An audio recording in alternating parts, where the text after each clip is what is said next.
भगवद गीता का पहला उद्देश्य है आपके सारे दुखों का कारण किसी को अपना मानना है। आप कभी गौर करना, आपकी जिंदगी की सारे दुख, सारी तकलीफें, सारी चिंताएं वहीं से आती है जहाँ आपका अपनापन होता है कि ये मेरा है, ये मेरा अपना है।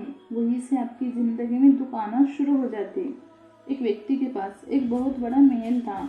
उसे जिंदगी भर की सारी संपत्ति लगाकर उसने उस महल को बनाया था। आसपास के शहरों के कई लोग उसके महल को देखने आते थे।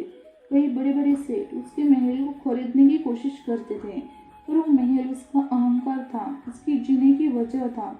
उसका उस महल में बहुत मोह था। एक दिन उसके महल में आग लग गई और वो कई बाजार गया हुआ था। जब वो घर लौट कर आया तो उसने देखा कि मेरा महल आग में जल रहा है। अपने घर को आग में जलता हुआ देखकर उसे इतना दुख हुआ। उसने कहा, अगर ये महल नहीं रहेगा तो मैं भी जिंदा नहीं रहूँगा। अगर मेरा महल ही जल रहा है तो मैं जी के क्या करूँगा। वो भी उसे आग में छलांग लगाने की कोशिश करने लगा तो किसी ने उसे रोक लिया कि भाई, ये जो तुम्हारा महल है, इस महल का सौदा कल तुम्हारे बेटे ने किसी के साथ कर लिया है। जब उसे पता चला कि ये महल अब मेरा नहीं रहा, किसी और का हो चुका है, तो उसकी सारी चिंता खत्म हो गई।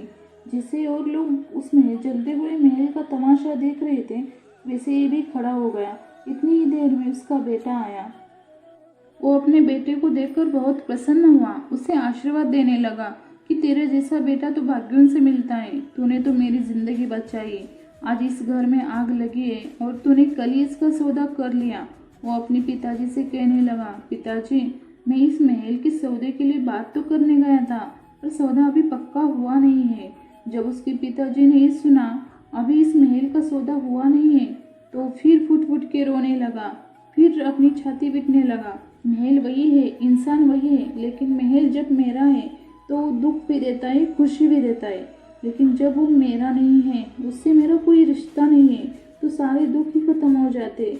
ऐसे ही जिंदगी में जब किसी जगह को, किसी इंसान को, किसी रिश्ते को, किसी काम को हम अपना मान लेते, मेरा मान लेते, वहीं से ही सारी दुखों की शुरुआत होती है। फिर से हर तकलीफ की शुरुआत होती है। तो श्रीमद् भगवद गीता का एक पहला उद्देश्य यही है कि आप जैसे ही किसी को अपनी ज़िंदगी जीने की वजह मान लेते हो, इसके बिना तो मैं जी ही नहीं सकता, वो चीज़, वो इंसान, वो काम आपको बहुत दुख देता है।